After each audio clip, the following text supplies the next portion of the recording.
graduated in 2014, did business in Spanish. And my entrepreneurship journey actually started, very close to here. If you aren't familiar with it, this is Bank of Ireland in Grand Canal, which has a startup space. And I remember being in there one afternoon and I was talking to another entrepreneur who was working in well-being and fitness for companies. And he was saying, Tadhg, don't worry, I didn't have a clue starting what to do or how to go about it. And I remember thinking to myself, like, that's definitely not going to happen to me, Before, I guess, the 2 years before, I was working in business and strategy, and I was reading so much things. I was thinking, I'm definitely not in that category. I have so much reading and learning I've done already. But soon afterwards, you realise that startups is like a whole different science, a whole different industry. And you look back in time and you think, Jesus, I really didn't have a clue. And it reminds me of a quote of Ray Dalio, which I saw at the end of last year, which is, if you don't look back at yourself and think, wow, how stupid I was a year ago, then you must not have learned much in the last year. And after a few years of looking back and nearly pitying myself, how stupid I was the year before, I'm going to share, my story and the different regrets I've had, and also the regrets that many other founders have. So the main startup I built for over a period of 2 years was called Langroo, and it was an educational AI chatbot targeted at young professionals, which delivered a program on Facebook to make English kind of modern and everyday situations. We went through a funding program from the local enterprise office here in Ireland. Then I conveniently moved to Barcelona for a year and a half and got funding from the European Union. We went through an EdTech program in Madrid, and then finally an AI accelerator in Slovenia. We grew up to about 8 remote employees. And then something I'll also mention at the end is I'm currently getting off the ground a new world problem project, which I'll touch on later. So I like to think of things from first principles. So the question of why do founders have regrets? So maybe if you just take 60 seconds to think, brainstorm, why do we commonly have regrets? And just take 60 seconds to think about it, and we'll share, and then I'll add a few ideas.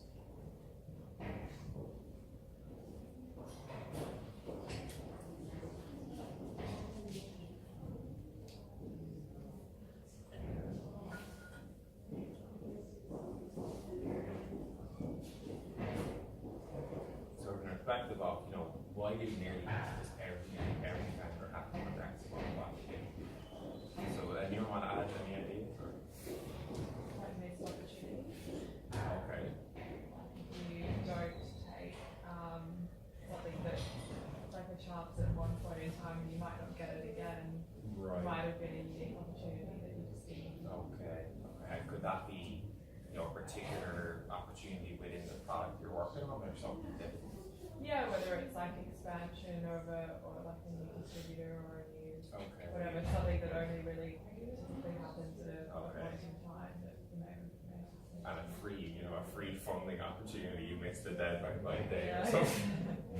Anyone other things? I think it's just typical of a learning process, or having a learning process while developing some kind of product. It's just after a few years, you're always going to look back and think, okay, I could have done this much easier or much quicker in this way if I had known that by then, right? And that is some kind of regret, but on the other hand, it's also natural. Yeah. Uncertainty. You don't know if your idea is going to work. You don't know if you're going to be successful or something like this. Awesome.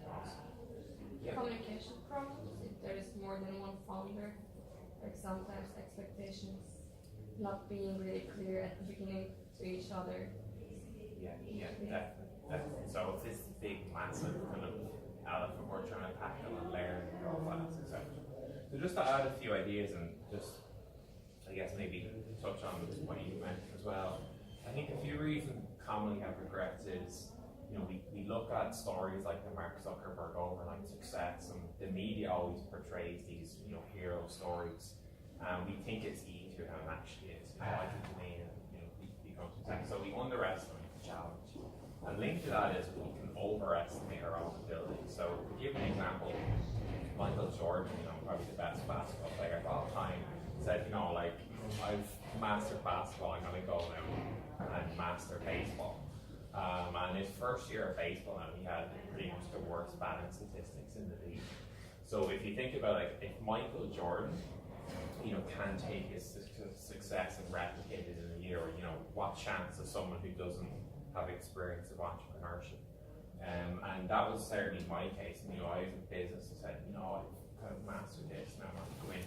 And as I said, it does take a long period to understand, this new whole realm in itself. And recently I watched Jason Bourne series, which I absolutely love.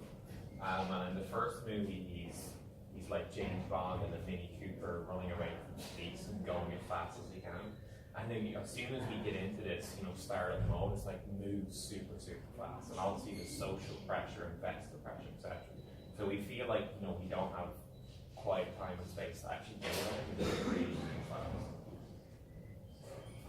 So I think there's also different stages of regret, which I've broken down, which I'm going to go through in the presentation. So there's the choosing phase, which could be your idea, team, or customers. The validation stage, where you're looking at what to build, how to build it, and the execution of that.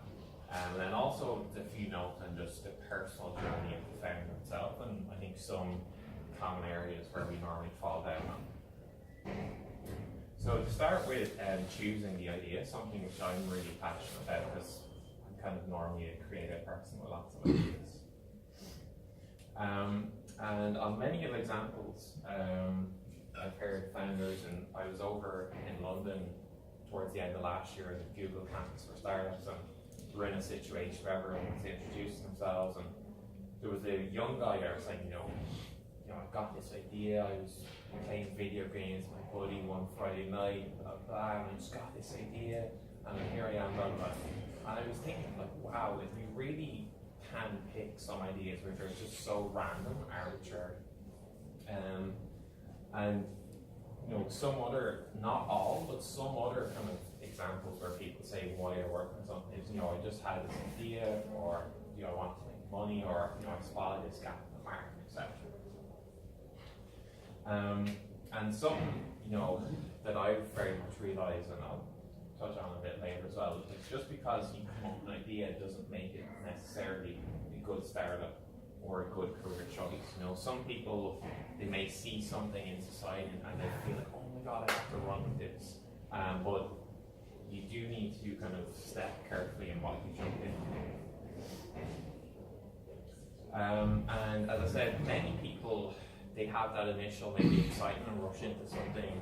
And I've seen in so many cases that someone maybe when they're explaining their startup, they're not, they come to a stage where they're not super passionate about it, and they're kind of, they'll tell you on a one-on-one, I actually don't give a shit about these customers or this industry, and say, I'm just kind of doing it for the money or whatever like that. And they're the people who actually realize, what they're doing. Some people realize too late, and I'll give you an example. So at the start of this year, I joined a course in the School of Philosophy and Economic Science, which is up in Ballsbridge. It's really cool. It's like practical philosophy. And one of the lecturers was given a story where they were going through, the deeper questions in life, what is life, what should we be doing, etc., etc. And at the end of the first class, this old man approached him and he said, I was absolutely devastated, completely distraught. And he said, would you like to tell me a bit more? And he said, I'm 60, 62, and I just realized I've wasted my whole life. And obviously the lecturer was, trying to give him a bit of a positive mood and say, you could look at it that way, but you look at it this way. But whatever he said, that man didn't matter. And really sadly, he then said that they had a break and he never saw that man again. And that can happen to founders where they get into a path and they're stuck there, particularly, if you take on a round of investment, or you have kind of commitments to the team, etc. And you're really thinking to yourself, wow, like, I really should have maybe engaged in more deeper questions to what I could choose and what I could not. And I can give you my own personal example. I mentioned I was in Barcelona, and one day I was in this exact co-working space, and I came in one morning and I was trying to just have a bit of random fun, whatever, with people around me, and everyone was just like not having any fun or whatever.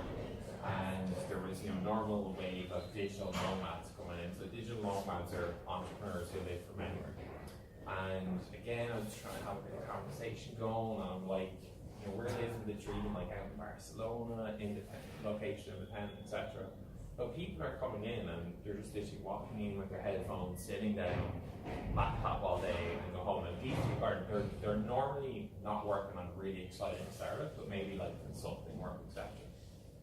And I was sitting there thinking, I have for 2 years followed this pursuit of entrepreneurship, of lifestyle, freedom, and is this the definition of happiness for me? So am I living the ecstasy of joy here and these other people? And the answer was no. And I started looking more deeply in terms of what is that kind of happiness, and what should I be doing, what should I be choosing, and I'll get onto that later on. But just to recap on a few things, why it's bad to just kind of randomly maybe follow an idea. To win in a competitive world now, you need to give 120%. It's really, you need to be so absorbed to win. And so that's the reason why you need to be super passionate about what you're doing.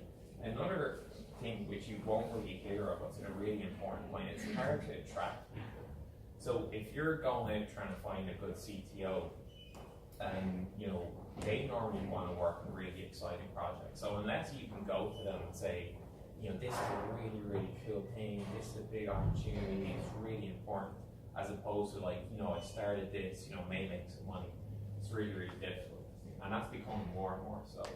And another thing is, life periods are very short. Now the reason why I said life periods is because, when you're at a stage, particularly, early 20s, or you might think, oh, I'm still young, I have so much life to live.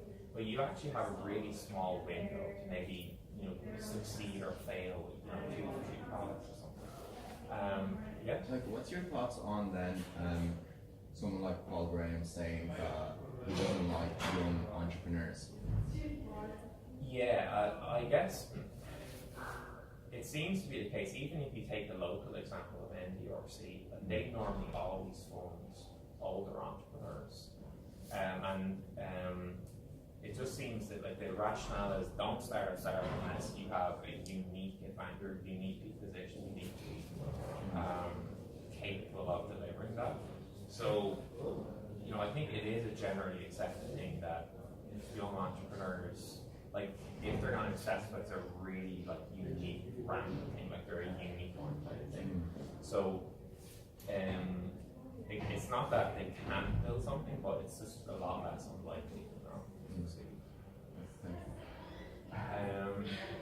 So yeah, part of your life period is short, and then also more and more is this debate called visionaries versus mercenaries.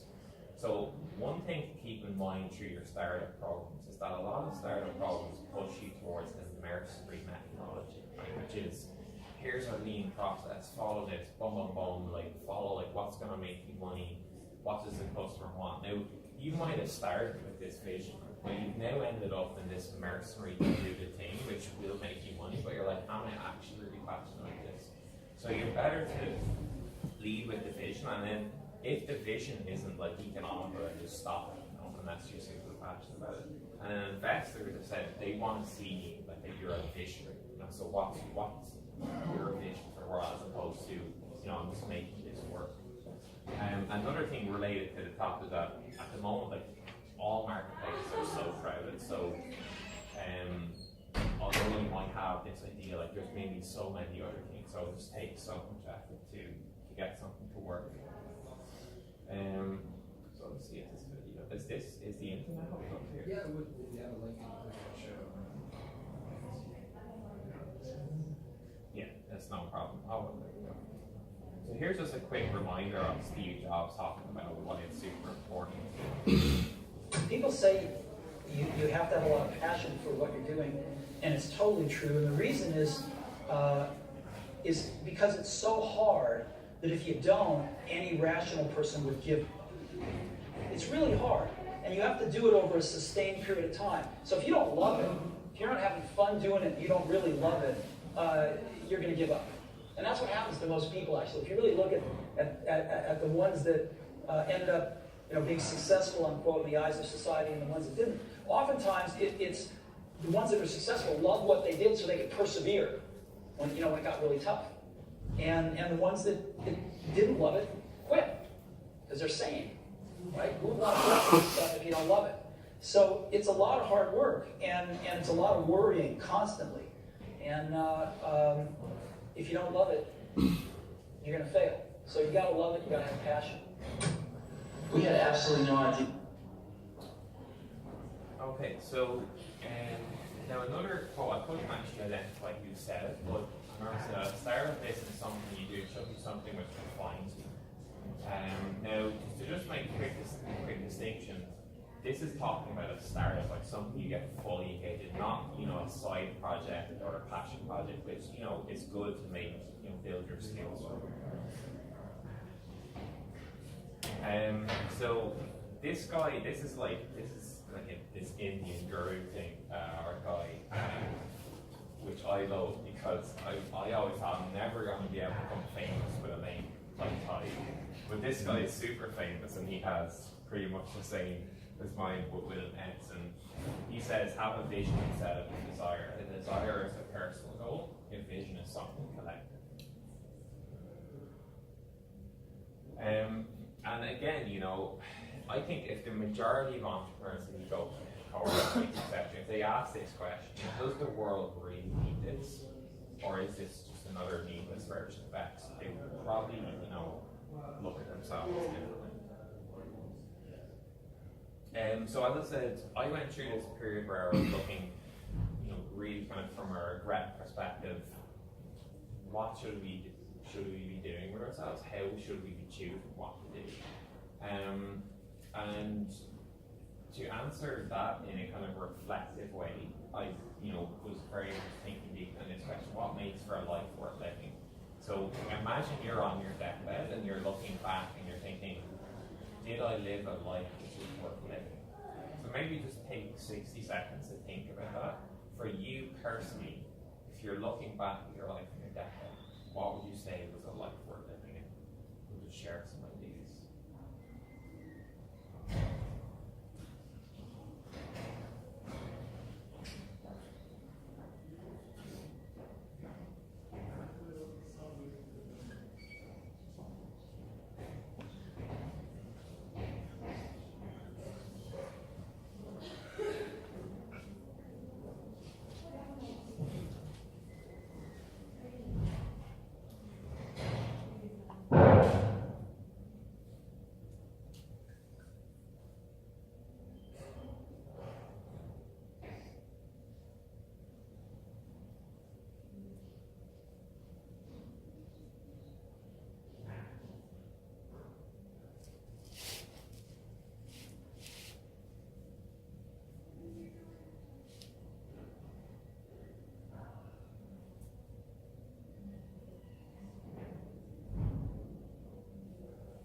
So does anyone want to share, throw an idea out there?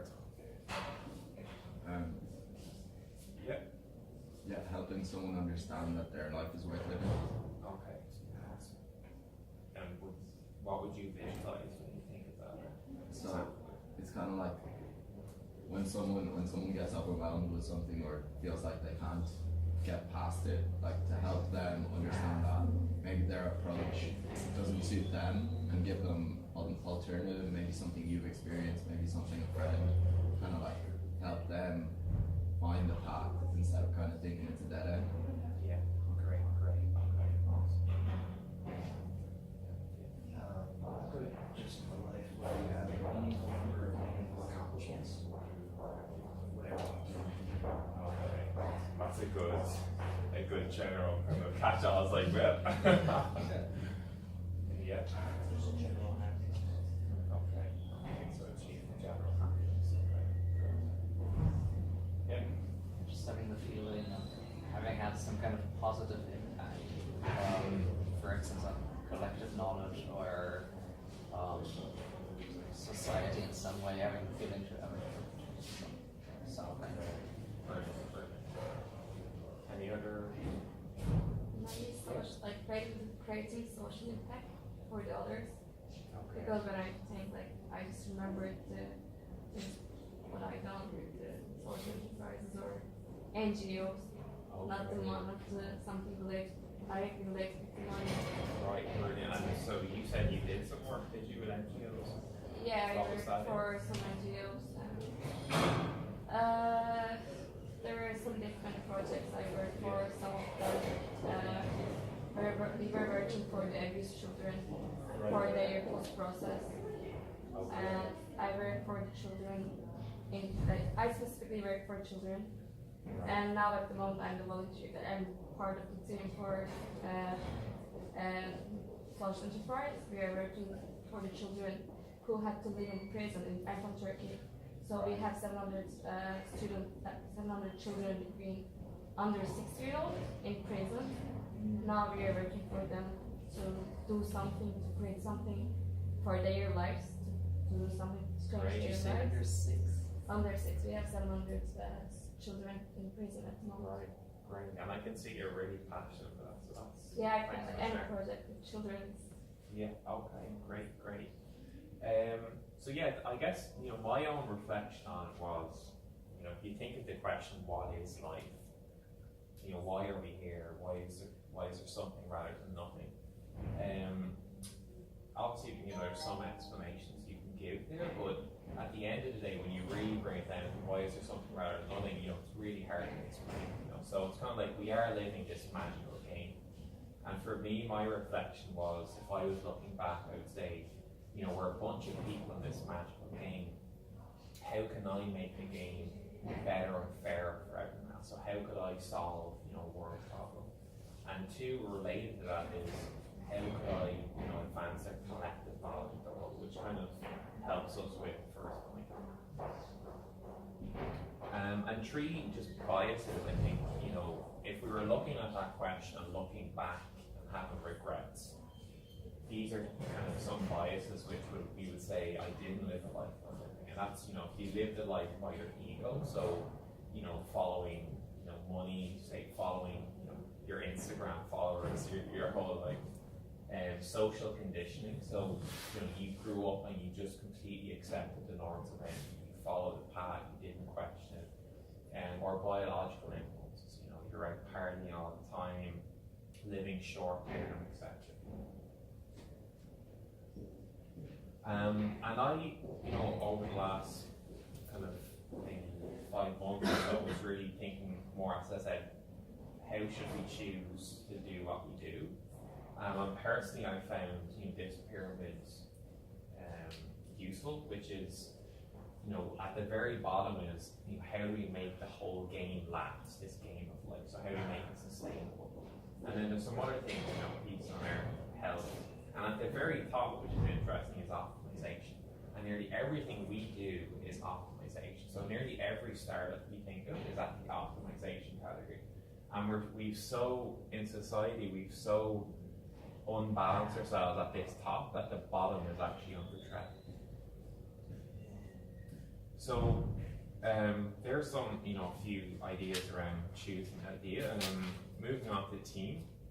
So I like to think of a team as, normally if you're super passionate and want to be successful, you're a lone wolf. And I think it's really commonly seen that people who do become successful, they have to go on a journey by themselves of ultimate personal development and learning. And, you know, I've certainly experienced that, you know, former friends are no longer friends. You have to really, really pick and choose your time carefully.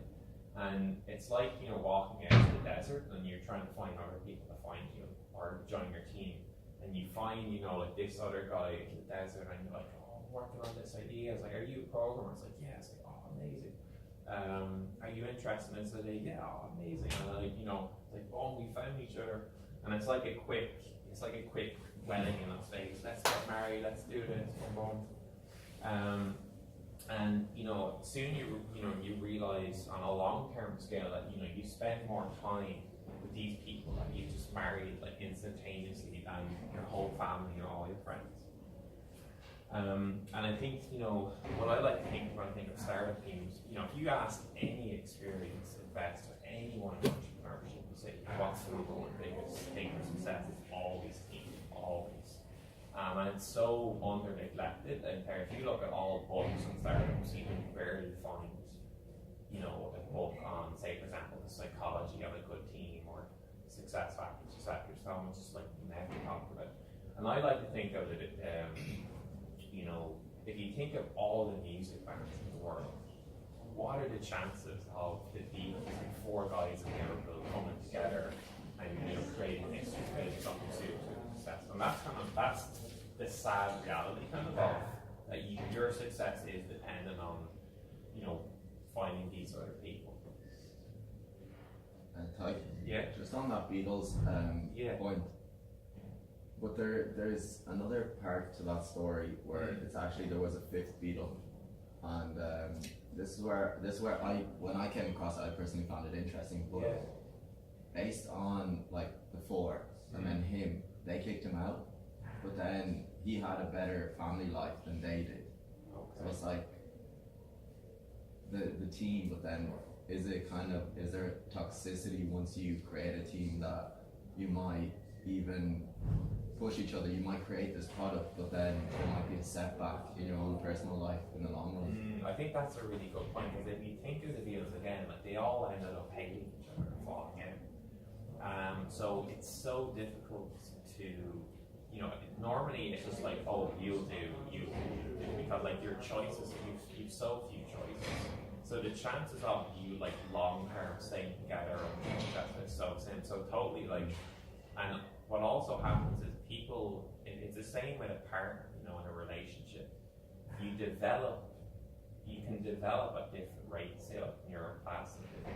And you know, my pace of development may be like I'm like going doing conferences all around the world, like you know, constantly learning, and my other partner is staying stagnant, etc. And then you know you just don't start seeing each other on the same level. So you know, totally there's a lot of different dynamics there. It's hard to for long-term success. And certainly what I found is that people are always obsessed with validating the concept. But for me, you know, the biggest part of your startup validation is not the problem, nor the customer interest, nor the paying customer. It's can you get a kick-ass team excellent? And now I know this is part of the tutoring, but it's, you know, it runs into the validation part as well. And to give you my own, you know, story of this, I was, you know, building in artificial intelligence chatbot, which you know is normally coded in Python or Node.js. And I was out there looking for CTOs. You know, I was literally over a period of a year, looking for people. Now at the beginning, you know, I found someone that was like, okay, you know, I had zero understanding of technology, so I was like, yeah, that person wants to build a chatbot. Yeah, let's do it. And that was the biggest mistake that I made, because we wasted probably nearly a year with that person. Like learning took so long to develop, and you know, part of it was my own, you know, say inexperience of not knowing like who is a good programmer, etc. And I'll go on to just a few things, a few points to try and avoid that from happening. So a few kind of filters I say for co-founders is have the same vision of the business. So when I started out with my first startup, I wanted to sell the business. I wanted to build it up and outsource it and have a recurring revenue model. The other guy was like, I want to get like VC funding, go absolutely big, want to make millions. And we just kind of like said, oh, we just kind of ignore that we had separate visions and move it forward. And we soon, you know, broke apart, right? So you have to have the same understanding of where you want to go. And what's also really important is, as I was mentioning earlier, the startup should be something which defines you, right? So we were working in, you know, the, I guess, language acquisition space. So what I found was I needed to always get people that were like, yes, I'm super passionate about this is, you know, what I do, as opposed to someone who's just maybe in it for their own skills or other experience and things. Obviously, in order to make this complementary skills, something will go back to later on, but obviously, you know, the more opposite the other person, the better. So like, I'm business marketing, this person's completely technology, etc. And because you need to move really, really fast, you need, like, say, a proactive leader who's ready to own their own field and just go. So another mistake I did was, if you find that you're managing, then your team, you know, it's going to be really difficult. Right? So if you find that you have to manage your team, then you don't have these proactive people who can do the work by themselves. And that's what in reflection, I was doing a lot of management. I shouldn't. Like, everyone should have been able to manage and think proactively and solve their own thing. And then another simple thing is, you know, don't work with someone until you've worked with them. You know? And what I find is people who are a bit more experienced really understand this concept. So it's not like, oh, I'm not doing this. I totally understand the need that we need to see how we get on, see if things develop, see if I like the project, etc., working styles. So we're going to move on to validation. And yeah, just a quick throw out. What do you think is normally the biggest regret founders have when you ask them when you're talking to them? When they're telling you like what did you do wrong or whatever. Any ideas? Didn't clarify the share breakdown and like the ownership. Okay. Any other?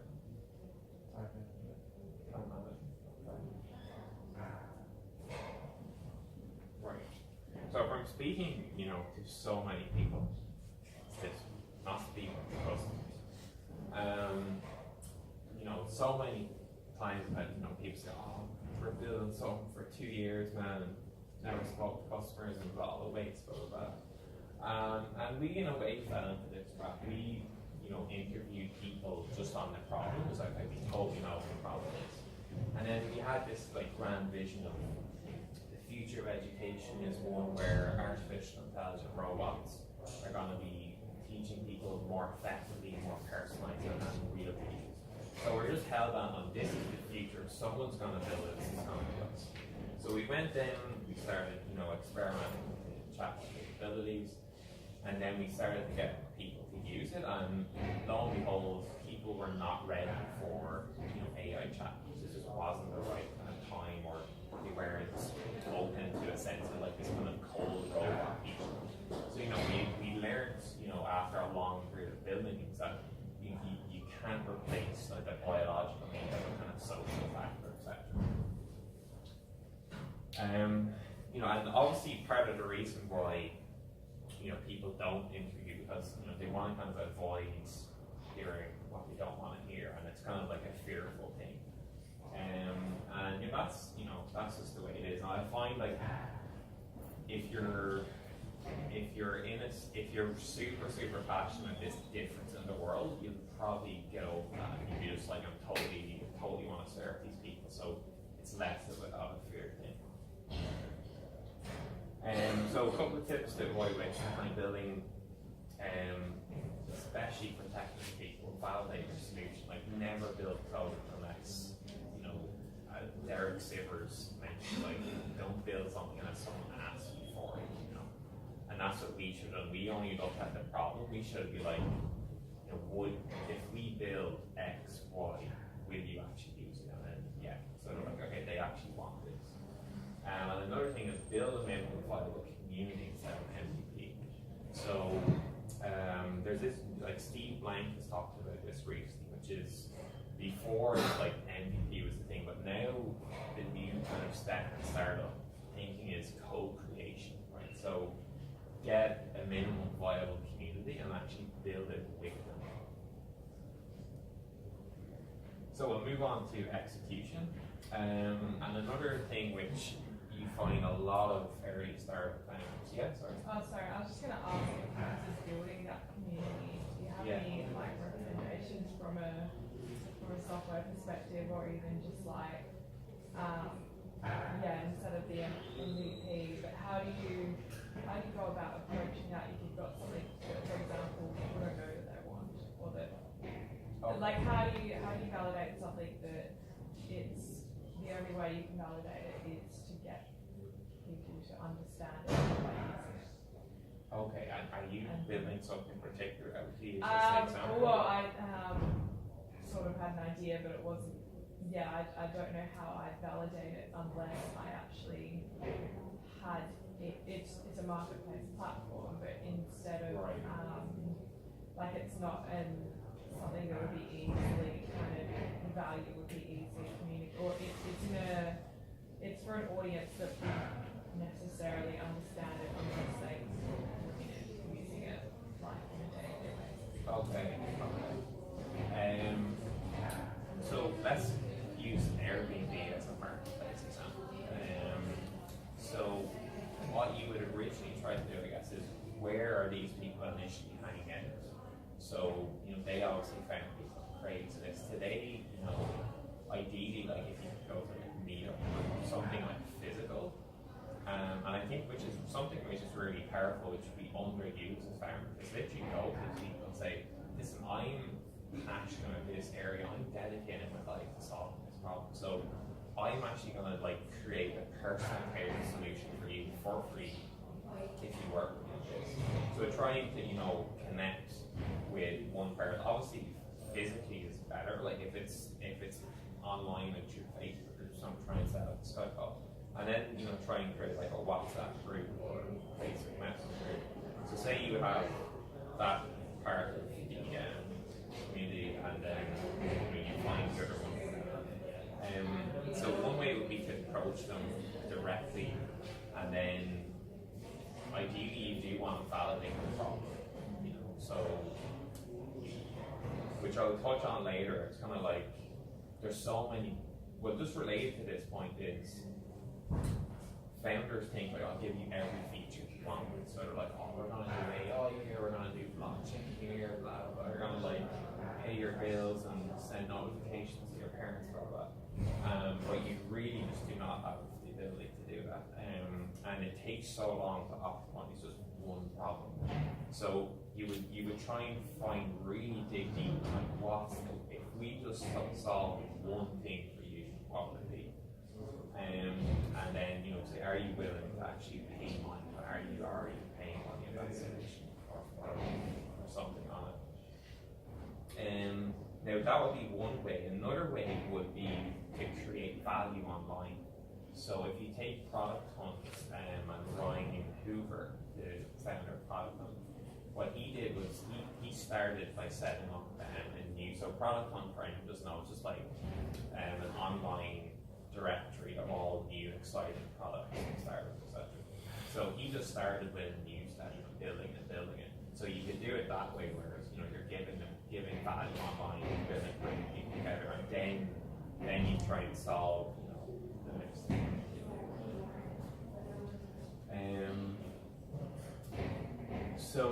So just that's exactly what I mentioned there. It's like you really just it's difficult. You need to really have to focus on the one biggest problem and focus on that. So to give you an example, like we were looking at the chatbot for teaching English in modern everyday situations, and we were thinking of okay, what does a teacher do? And we're like, hey, have a conversation, he'll show maybe a few videos, give a few exercises, etc. And obviously it's just creating lots of features, lots of things. But really, when we broke down, it's like people's one biggest problem was say, just to give you that was being able to practice the feedback. So really, we should have just done like just a conversation to practice, like correct you, but that's it. Now it turns out that, which is also a point which startup programs don't tell you about, is you may not be able to execute on that biggest problem. Right? So for us, like that conversational chat was really difficult. So it was like, okay, what's the one biggest problem alone? And that was motivation for fun. Right, so we got our most attraction customers from one feature, which was the HQ trivia of English, which was a daily quiz, which was only available at 3 p.m. and you got a prize, basically if you won. So it was just literally one thing, and it kind of really took off. So again, I said if I only solve one problem for you, what would it be? So another big thing which I found into others do too is avoiding the biggest problems in your business. So I said, avoiding the elephant in the room kind of thing. And essentially, from our perspective, we had meetings with our program directors, etc., on KPIs and getting lots of mentor advice. And we're saying, just get. It's kind of like the Y Combinator thing. It's like just get users, and realize it's like we don't need users. Like we actually have a product which has a big leaking hole in it, so we're getting bugs and that. But people just kind of are fixed on these ends and KPIs, and your attention is kind of directed everywhere. So in our case, as I mentioned, a really good technical person was the constant problem between. And really, that was one of the biggest mistakes. I should not have done anything, but just literally spent 10 hours a day, every single day, until that was solved. And the example I give is, it's like you have a big, massive hole in your ship, and you're working, you're working on fancy light bulbs at the side when it's sinking, where the ship is just going to sink, and it's also like, doing PR on social media, talking about your fancy light bulbs when, the ship is going to sink. So, I said, don't waste time on mentor advice or finding metrics if you have a clear hole in the business. Now, a really good quote to bear in mind, Tim Ferriss mentioned, and this for, I think, all of your life as well, is the obstacle to your task is your task. So to give you another example of this, over the last, say, year or so, I've struggled with energy issues, and I had to experiment with different diets, etc., to get over it and identify a couple of things. And I would set out like really aspirational goals. I'm going to do this week, this month, etc. And I wasn't achieving those. So if I had done this right at the beginning, it's like, why did I not achieve this? Well, I don't have the energy. And that's the obstacle to my task. So that is my task now. So I do not focus on anything else but solve the energy problem.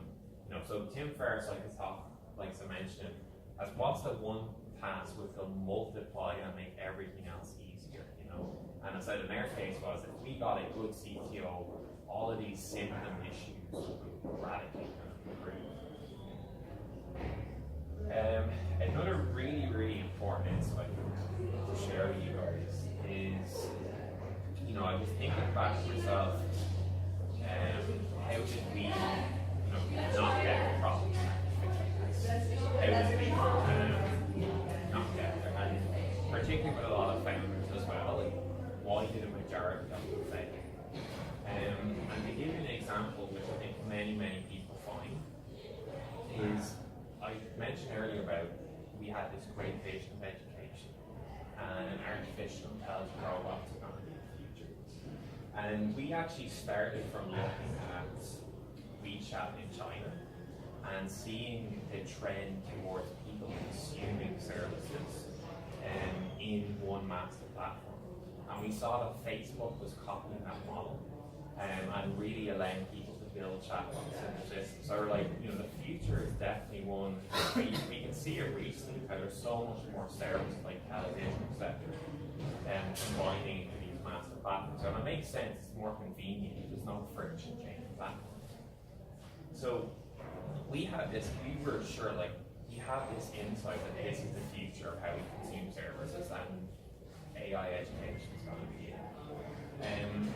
But we soon discovered that that isn't it, and that isn't enough. And I'm going to just show you a quick example here. I recommend there's one video you watch on Entrepreneurship, this video here. This guy, Bill Gross, he did a TED video on the majority of factors why startups fail, and this is actually an updated one, which is absolutely amazing. But he goes through 7 points, almost like 7 challenges you need to get over to succeed. And this is just one example, going back to the team, which you'll find really interesting. Okay, this one I really didn't learn until I was 35. I can't believe it. I wish someone would tell me this one in college. This is building a company. Let me tell you about this. So I know about the personality types that are in this room. You're probably a lot like me. And you need to surround yourself with smart people. And let me tell you what I learned. So imagine that there are 4. I learned this after I was having a real problem in college. I was 35 years old, 250 people, all wonderful. I told you already, I spent 80% of my time working on my company. Imagine that there was these 4 caricature styles of personality. Now, no one of any of us is only one of these. We're all a fingerprint combination of these. But let me give you the example. There's the entrepreneurial style, there's the producer style, there's the administrator, and there's the integrator. So for example, the entrepreneur is the person who comes up with the idea, the person who has the dream, the person who has the vision, the person who's going to carry everything forward. That's always the person who starts the company, starts the business, starts everything. The producer is the person who gets things done, who builds things, who ships the product, who sells it. The administrator is the person who organizes things, collects the bills, collects the payables, pays the payroll, gets the rent paid on time, gets the building, and the integrator is the person who understands about other people who hold them together. So let me tell you why that's so important. Here's the E. A company always starts with E. A company will start out with the idea. Let's say this is on this axis, on the x-axis is time, on the y-axis is success. So the company will start out with E, and will start going, and eventually, if you only have E at a company, you only have vision and dreams, you won't finish the problem, you won't make anything, you won't get anything done, and you go to business. So for me, I'm a very high E, and I'm a little bit of a P. I can get things done, I can finish a product, I know how to pull it off, I know how to finish something, in a test, and get a product done, I can do that. So I'm a little bit good, I'm not as good at that as some people, but I can finish it, and that's the next skill you need in the company, you need a P. If you don't have any P in the company, you'll just have the E and the I. If you get the P in the company, okay, you can finish the product, you can make a sale, you can get some first revenues, but eventually you'll still die unless you bring in some A. Why do you need some A? You need some A because you won't collect the bills, you won't collect the payroll, you won't get the payables, you won't send out invoices, you'll eventually go out of business. If you're just inventing and producing and selling even, you'll still go out of business unless you bring some administrative skill into the company.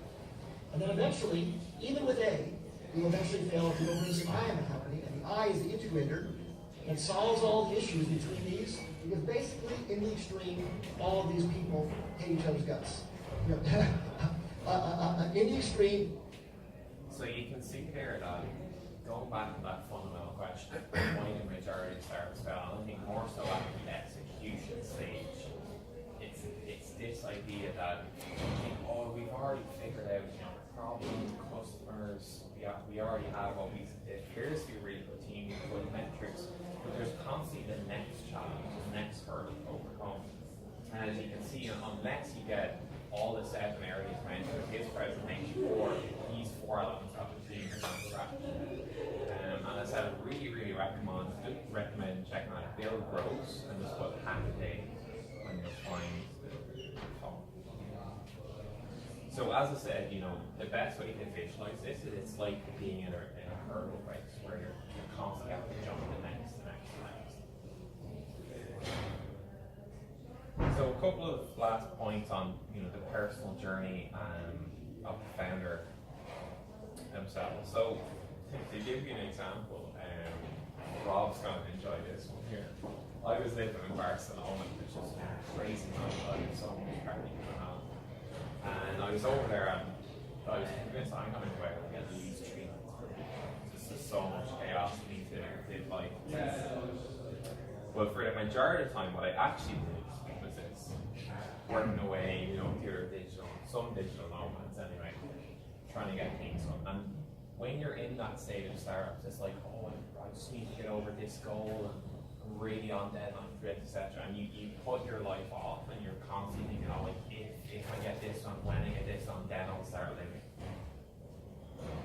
And The Economist had an article which is proof you should get a life, which was, you know, if you actually study productivity, and you can start off say like 60 hours a week, whatever, but over say an 8-week period, it's going to be the same as just the 30 if you're just doing 35 hours consistently.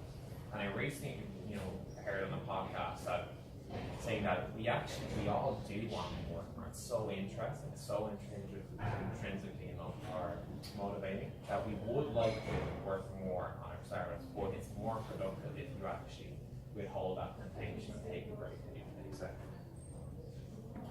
So, as I said, don't put off your life for your startup. Make it just one of the things you do, not everything you do. So, fair cost of that. You know, if you have a bad week in your startup, your whole week is crap.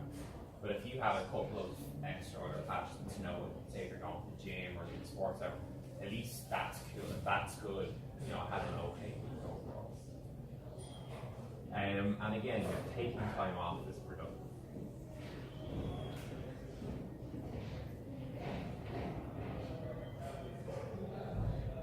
So the last point is, so many of us think that what we're doing is super important. And particularly going back, if you think about that pyramid on optimization, you know, someone could be adding a real, you know, marginal benefit to society, but they think like, oh, this is like super important, super serious. When you're not going out, you're working every night. And particularly when you look at startups in like the San Francisco area, you really realize that, you know, you're not really changing the world. And this isn't just in terms of startups, of people, you know, in any business. I think sharing is so important and serious. And as I said, in this context, in this frame, where, you know, everyone thinks that they're doing the most important thing, the only person who wins is the person who has the most fun. And they bring a local quote, of course, that life is too important to take it seriously. So, you know, you do after a few years startup, you just, you know, have fun. And particularly going back to the startup team, ideally you want to be working with people, you know, you can have a laugh with, people you actually really enjoy. So I know we're at time now. If people want to go, that's absolutely fine. But maybe if there's any reflections on what we've heard, or if there's any personal regrets you guys have had, if you want to share, or just any general questions. Isn't working though with people that you really like going to prove a disadvantage when it comes down to adding the numbers up, clear cutting the shares, or calling out maybe fucked up situation? Like if I work with a friend of mine, I'm unconsciously biased of letting things slip. And if I'm working with somebody who is just as good, I can't stand it, isn't that going to be more productive though? Because I'm going to be objective about his performance, because I just hate him. There's probably, I guess in that context, you would be correlating likability and the ability to have conflict, which I say probably aren't linked. For like, if I thought of people who I like and get on well, I would be much more comfortable to say like, you're doing a shit job, man. Come on, blah blah blah. If it's something where there's a bit of like kind of deep tension, it's always like an awkward thing to touch on. There's always these like things you're tiptoeing on. And no, it is an important thing to mention that one of the best definitions I've heard of startup success is one where they say there's a creative conflict between normally a real creative market person and a deep technical person. So it's super important to not be the type of startup who's like, yeah, everything's going great, we're all buddies, etc. But you have a lot of arguments you have as a creative conflict. balancing those two things.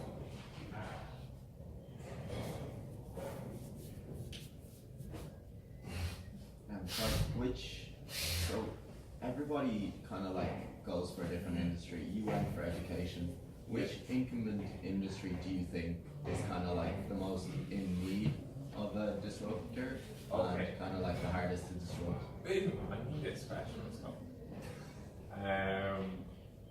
So my current project is around climate change.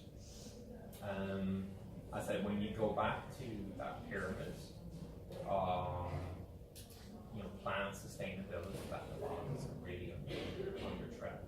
And as I say, there's no planet B, and even people when they're talking about maybe working on other charitable means of saving lives, the health sector. The harsh reality is that we can replace humans, we can't replace the planet. And there's just this real small time window where we can make a really big difference in changing the climate and preventing so much potential catastrophe. I do believe every entrepreneur should be working on climate change. And it is, it is going to be the industry of the future. There's so much opportunities there.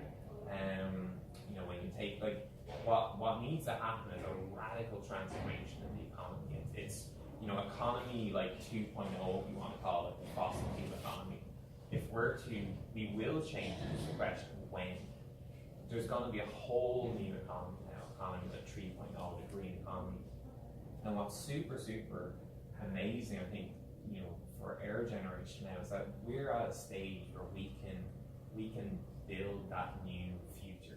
We can define the new rules and structures of society and what it should be like, the new kind of fair.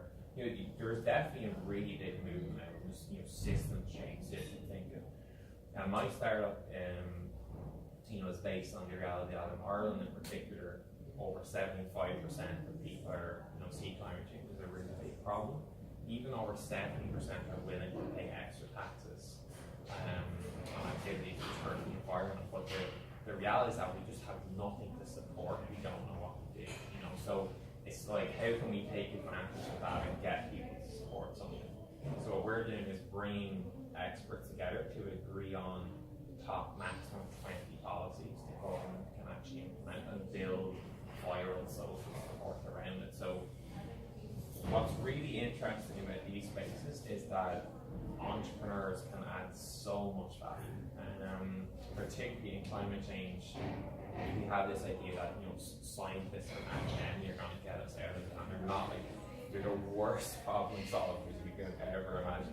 I've spoken to so many academics. I'm working in this field 40 years or whatever, and I'm like, what's the biggest problem to be solved? What solution? And they're like, oh, that's a tough question. I don't have any ideas there. So I was like, how have you not been actually thinking of solutions here? So for particularly any funding, there's a lot of funding available as well, and any funding for existing projects are just horrendously executed, like horrible websites, no PR, etc. So it's an incredible space to go in and take the entrepreneurial approach, And another thing I've mentioned is that I originally, I wasn't actually thinking about climate change at the beginning. I was thinking about that perspective of regrets for my life. I need to work on a world problem, and then I found that this is the biggest problem. And initially I thought I'm probably not interested in climate change. It seems a bit like too scientific and so.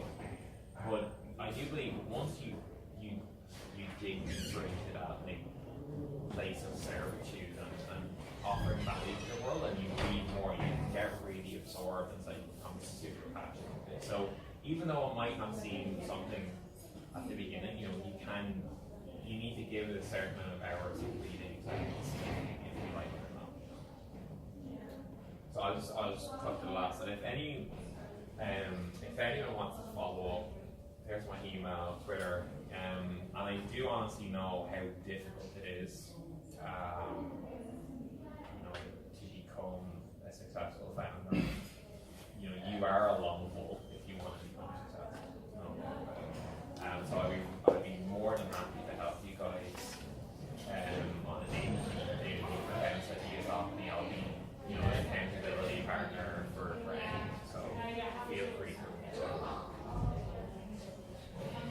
Any other comments or reflections? So just to get a quick feel in the room, what's the one biggest thing which impacted you, or you'll go away thinking about more on? Thinking about what you're doing or what you want to achieve before you actually Okay. because there's a gap in your life. Right.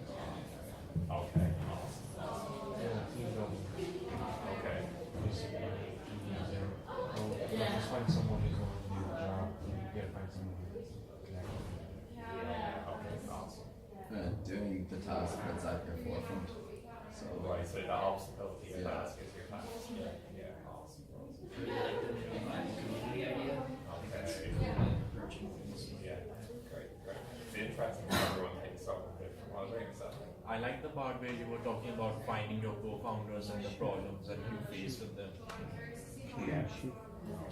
I really like the entrepreneur and integrator, administrator. Yeah. I've seen that happen a lot where some people just their skills fall off at a certain level, even though they may be really good experienced early on. Yeah. They stop as the project goes on. Yeah, it's so interesting. Like, you know, well, I think we've mentioned before in terms of personality types, but I was thinking, like, because even if you take Myers-Briggs, there's like 4 different types. There's like visionary, defender, like the two extremes, right? The visionary and then defender. There's two in between. Getting those dynamics right. So, all kind of. Yeah, I think I also agree with this point that you really have to concentrate on one task. Because it's also an issue I see in myself that I can get sidetracked sometimes easily and see, okay, this feature would be this, this feature would be this, and then you lose so much time. So I think that is a really important point. Totally. And I think, you know, the influences we're used to consuming, like media, etc., it's easy to get what I like to call quantity bias. You know, it's that the more things that are happening, the more effective things, whereas when it's not the case. We don't know able to see I believe the user, I believe the real user research, asking the correct questions, which is the key, just doing the real thing. Okay, awesome. Yourself, go back, any reflections? I agree with everything you had said there. Creative Being very conflict, on remember. that, in a lot of mistakes.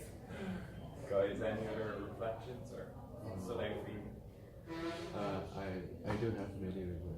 I'm trying to. I'm getting emotional about it. Do you have any tips for encouraging creative conflicts, like how you pass that openness with people? Yeah, I think you need to set up a process for it. What you don't want to happen is like the general rule or cultural principle, like you address if there's a problem, you address it, because people will still avoid it. So what I found is like having a weekly Friday hour slot where you sit down and you say, what's the one biggest thing you're considering, and you just set it up. And do you know what's really interesting about this point? I've been reading more about like kind of general happiness and karma and things like that. And they say if you concede or keep an emotion within you, it really affects you long term. And a lot of the times, that's why psychologists, they deal with issues from your childhood, because you've normally been keeping like a strong emotion in there for such a long period, and it's really restricting. And you don't become completely free until you've actually unleashed those kind of inner hidden feelings. And it's the same with, you know, in a startup thing. Like, what's also interesting, like, I remember I had a really difficult conversation with my CTO when I started. So it's like, there's absolute shit shop everywhere, and bugs everywhere. I don't think you guys are taking this serious enough, etc. And I was expecting him to like get aggravated and stuff, but afterwards we were both like, that conversation is amazing, like we need to do that more. And there is that like cathartic kind of effect. So definitely I said, as they say, like it's kind of like follow the strong emotion, you know, or also there's a book called The Path is the Way. Or sorry, no. Obstacle is the way. Obstacle is the way, yeah. Yeah. So, cool guys.